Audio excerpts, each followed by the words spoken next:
बिहार में 16 अगस्त को सीएम नीतीश और तेजस्वी यादव के नेतृत्व में एक नई कैबिनेट तैयार हो चुकी है। इस कैबिनेट में नीतीश की ताकत साफ देखने को मिल रही है। बड़े बड़े मंत्रालय उनके पास में है। तेजस्वी यादव मंत्री ज्यादा बनाने में कामयाब हुए हैं, लेकिन बड़े मंत्रालय हासिल करने में कामयाब नहीं हो पाए हैं। गठबंधन वाली सरकार में कुल 31 विधायकों को मंत्री पद की शपथ दिलाई गई और यहां पर 16-11-2-1-1 का फॉर्मूला चला है। 16 जो है वो रहे हैं आरजेडी की तरफ से, सबसे ज्यादा मंत्री तो तेजस्वी के हैं। 11 रहे हैं जेडीयू के, नीतीश कुमार के कम मंत्री हैं, लेकिन सब बड़े बड़े प्रोफाइल वाले मंत्रियों। ज्यादातर महत्वपूर्ण विभाग तो खुद मुख्यमंत्री के पास है, इनमें गृह मंत्रालय भी शामिल है। इसके अलावा कांग्रेस को 2 मिले हैं, हमको 1 मिला है, निर्दलीय को 1 मिला है। बहरहाल इसमें एक और महत्वपूर्ण बात का ध्यान रखा गया है, जातीय समीकरण और धर्म का समीकरण। अगर अभी तक के मंत्रिमंडलों और जितनी भी जगह पर शपथ हो रही है तो वहां पर हम देख रहे हैं कि मुस्लिम मंत्री किनारे हो जा रहे हैं। यहां ऐसा नहीं हुआ है, यहां पर अच्छी खासी तादाद रही है। तो हम आपको इस रिपोर्ट में बताने जा रहे हैं कि कैसे यादव, मुस्लिम, महिला, ये तमाम समीकरण नीतीश कुमार ने इस मंत्रिमंडल में साधने की कोशिश की है। आज जिन लोगों को पद और गोपनीयता की शपथ दिलवाई गई है, इनमें 6 यादव, 5 मुस्लिम विधायक और 3 महिलाएं शामिल हैं। नीतीश के इस नए मंत्रिमंडल में जातीय समीकरण को साधने की पुरजोर कोशिश दिखाई पड़ती है। यदि संख्या को देखा जाए तो इस बार सबसे ज्यादा 8 यादव मंत्री बने हैं, जिनमें राजद ने 7 जबकि जेडीयू ने 1 यादव को मंत्री बनाया है। तो वहीं नीतीश कुमार के अलावा कुर्मी जाति से भी 1 विधायक को मंत्री बनाया गया है। हमने आपको पहले भी बताया, ये लिस्ट मेरे पास इस वक्त मौजूद है जिसमें सभी के नाम है और इस पर हमने डिटेल्ड एक रिपोर्ट भी आपको दिखाई है कि किस किस को मंत्रालय दिए गए हैं।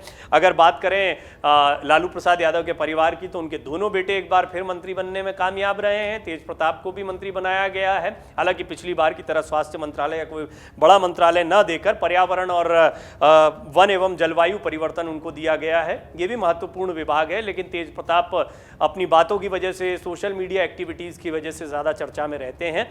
बहरहाल तेजस्वी यादव गृह मंत्रालय की मांग कर रहे थे, वो उनको नहीं मिला है। स्वास्थ्य, पथ निर्माण, नगर विकास और आवास, ग्रामीण कार्य, ये भी महत्वपूर्ण मंत्रालय हैं, उनको मिले हैं। ज्यादा ताकत जो है वो खुद नीतीश कुमार के पास है। सामान्य प्रशासन, गृह मंत्रालय, मंत्रिमंडल सचिवालय, निगरानी, निर्वाचन और जो किसी को आवंटित नहीं हुए, ऐसे सारे विभाग जो हैं वो नीतीश कुमार ने खुद अपने पास रखे हैं। हमने लेकिन आपको पहले भी बताया है कि जातीय समीकरण को काफी ध्यान में रखकर विधायकों को मंत्री बनाया गया है।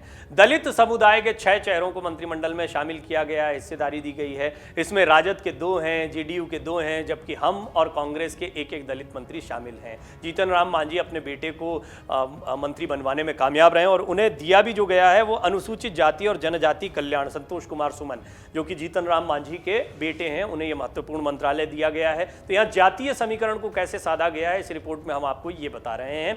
और कांग्रेस के भी अगर हम बात करें तो 2 मंत्री शामिल हैं।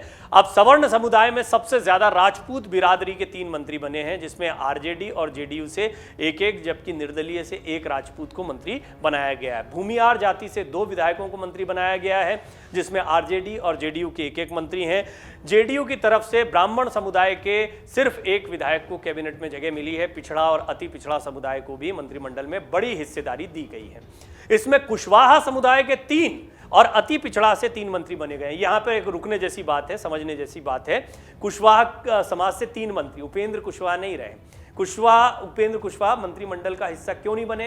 क्योंकि कुशवाहा समुदाय की एक बड़ी बैठक हुई थी, ये कहा जा रहा है सूत्रों के हवाले से जो खबर मिली है, और उनका जो बढ़ता हुआ कद है उसको देखते हुए ये एक दबाव था नीतीश कुमार पर। कुशवाहा समाज के वो नेता जो जेडीयू से जुड़े हुए हैं, उनका यह कहना था कि उपेंद्र कुशवाहा को मंत्री नहीं बनाना। इस तरह की खबरें आ रही है। हालांकि उपेंद्र कुशवाहा इन सारी चीज़ों को कह रहे हैं कि ये बेकार की खबरें हैं, बनाई हुई खबरें हैं। बहरहाल 3 कुशवाहा समुदाय से मंत्री बनाए गए हैं। ये बताता है कि ये कितना महत्वपूर्ण समुदाय है नीतीश कुमार के लिए, और उपेंद्र कुशवाहा को वो यूं ही नहीं खो देंगे। लेकिन उपेंद्र कुशवाहा, आरसीपी सिंह, ये ऐसे 2 बड़े चेहरे हैं जो बीजेपी के लिए भी बड़े महत्व के हो सकते हैं और आने वाले दिनों में जेडीयू के लिए बड़ी परेशानी का सबब हो सकते हैं अगर इनकी नाराजगी बढ़ती है तो। अति पिछड़ा से भी 3 मंत्री बनाए गए हैं। सभी दलों ने अल्पसंख्यक समुदाय में मुस्लिमों पर बड़ा दांव लगाया है। कुल 5 मुस्लिम मंत्रिमंडल में शामिल किए गए हैं। ये बड़ी संख्या है। जो अभी तक के जितने मंत्रिमंडल विस्तार आप देख रहे हैं देश में अलग अलग जगहों पर, उनमें ये बिहार का समीकरण बहुत अलग है। और यही वजह है कि नीतीश कुमार अपने इस मुस्लिम वोट बैंक को खोना नहीं चाहते हैं। कुर्मी, यादव, मुस्लिम, इस पर पकड़ बनाए रखना चाहते हैं, पिछड़ों को साथ में रखना चाहते हैं, जीतन राम मांझी को। यह समीकरण क्या बन रहा है वो समझने की कोशिश करिए। ये बात सिर्फ मंत्रिमंडल विस्तार तक सीमित नहीं है, मुख्यमंत्री बने रहने तक सीमित नहीं है। ये बात है बिहार की राजनीति की, और बिहार की राजनीति की हवा को नीतीश कुमार ये समझ रहे हैं कि यहाँ पर बीजेपी कमजोर। और बीजेपी की मजबूरी क्या थी अभी तक? बीजेपी की कमजोरी है कि वो बिहार में अकेले के दम पर जाएगी तो वो हिंदुत्व का मुद्दा एकदम से यहाँ पर चल जाएगा, ये कहना बड़ा मुश्किल है। यहाँ जातीय समीकरण और मुस्लिम मतदाताओं की ताकत जबरदस्त देखने को मिलती है, उसके समीकरण थोड़े से अलग हैं। उत्तर प्रदेश में भी ये समीकरण थे, अखिलेश यादव ने कुछ हद तक साधने की कोशिश की लेकिन बहुत ज़्यादा काम नहीं आए। लेकिन वो हिंदुत्व और हिंदू मुस्लिम वोटों का पोलराइजेशन वैसा बिहार में फिलहाल देखने को नहीं मिलता जैसे उत्तर प्रदेश में कई मुद्दे देखने को मिले। योगी आदित्यनाथ का चेहरा देखने को मिला, राम मंदिर का मुद्दा देखने को मिला, मोदी जी की छवि देखने को मिला, ऐसी बहुत सारी बातें हैं। तो यहाँ के समीकरणों को समझना होगा। 5 मुस्लिम मंत्री इसलिए बनाए गए हैं। मंत्रिमंडल में मुख्यमंत्री नीतीश कुमार और उप मुख्यमंत्री तेजस्वी यादव को जोड़कर कुल 33 शामिल हो गए हैं। अब पहले 2 थे और अब 31 शामिल हुए। 33 लोग मंत्रिमंडल का हिस्सा हैं। गौरतलब है कि बिहार के मुख्यमंत्री नीतीश कुमार ने बीजेपी के साथ में अपना नाता तोड़ लिया, या एनडीए के साथ अपना नाता तोड़ लिया, और प्रदेश में महागठबंधन की सरकार बनाने के लिए आरजेडी के साथ हाथ मिलाने के बाद 10 अगस्त को राजभवन में रिकॉर्ड 8वीं बार बिहार के मुख्यमंत्री पद की शपथ ली थी। नीतीश कुमार के अलावा आरजेडी नेता तेजस्वी यादव ने भी पद और गोपनीयता की शपथ ली। उन्हें प्रदेश का उप मुख्यमंत्री बनाया गया है। वो गृह मंत्रालय की मांग कर रहे थे लेकिन गृह मंत्रालय उनको नहीं दिया गया, उनकी चली नहीं है। ये बात तो बहुत साफ हो गई। इस लिस्ट से स्पष्ट हो जाता है कि तेजस्वी यादव चाहे जो मांग रहे हों, राबड़ी देवी चाहे जो मांग रही हों, वो चाहती थी कि उप मुख्यमंत्री के अलावा गृह मंत्री भी बनाया जाए, एक ताकत दी जाए तेजस्वी यादव को। लेकिन नीतीश कुमार ने स्पष्ट कर दिया सरकार बनानी है तो हमारे हिसाब से चलना होगा। ये बात बहुत साफ साफ देखने को मिल रही है इस मंत्रिमंडल विस्तार में। बेशक जेडीयू के कम मंत्री, विधायक भी बहुत कम है। अगर बात करें आरजेडी बीजेपी की तो जेडीयू कहीं दिखाई नहीं पड़ती, तीसरे नंबर पर है। पर मुख्यमंत्री नीतीश कुमार, सत्ता बनाने की चाबी उनके हाथ में। यही खेल है, यही है बिहार की राजनीति।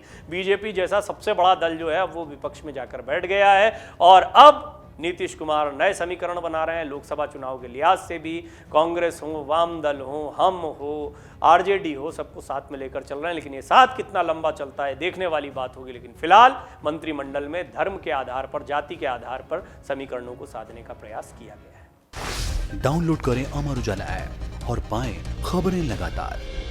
अगर आप ये वीडियो YouTube पर देख रहे हैं तो हमारे चैनल को सब्सक्राइब करें और बेल आइकन को दबाना ना भूलें। अगर आप Facebook पर ये वीडियो देख रहे हैं तो हमारे पेज को लाइक करें।